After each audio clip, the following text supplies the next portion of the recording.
pertama ada ketidakpuasan terhadap kapitalisme global.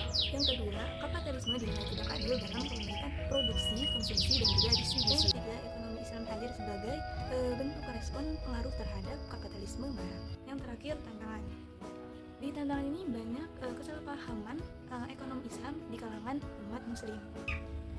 Ekonomi dalam lingkup hukum Islam. Islam mengatur seluruh aspek kehidupan hablum minallah dan hablum minannas. Penerapan hukum bersifat menyeluruh individu, keluarga, masyarakat, dan komunitas global. Hukum Islam bersifat universal, tidak terbatas pada satu bangsa atau agama. 3 pilar utama ajaran Islam. Ada akidah, syariah, dan juga akhlak. Akidah adalah iman kepada Allah sebagai dasar setiap aktivitas. Ada syariah. Syariah di sini adalah aturan hidup seorang muslim dalam beribadah dan juga bermuamalah, termasuk ekonomi.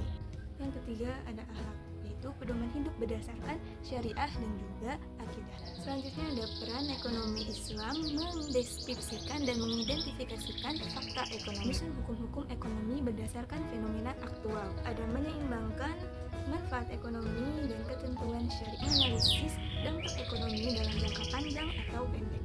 Selanjutnya ada unsur ekonomi Islam. Yang pertama ada produksi. Produksi di sini untuk memenuhi kebutuhan umat, bukan hanya sekedar mencari keuntungan. Ciri khasnya itu berbasis halal dan thayyib. Etika bisnisnya itu tidak ada unsur riba ataupun penipuan.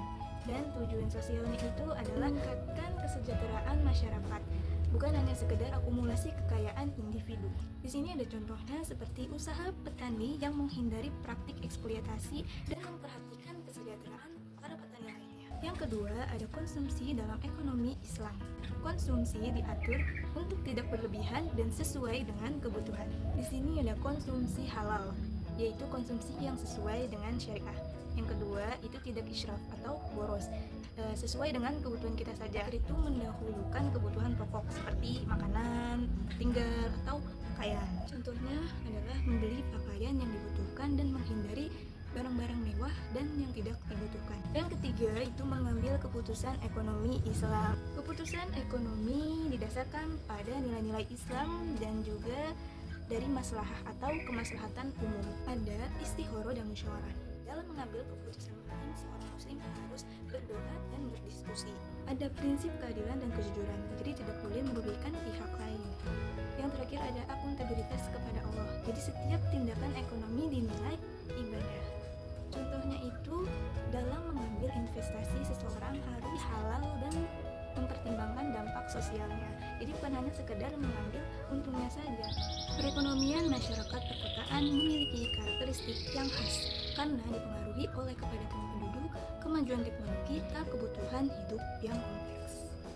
Di sini ada karakteristik perekonomian perkotaan yang membedakan dengan pedesaan dan wilayah lainnya. Yang pertama ada dominasi sektor jasa dan juga produksi. Yang kedua ada tenaga pasar kerja yang beragam. Yang ketiga ada konsentrasi penduduk dan aktivitas ekonomi. Empat ada tingkat konsumsi tinggi.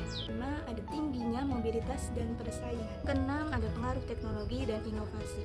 Terakhir ada masalah sosial ekonomi kompleks.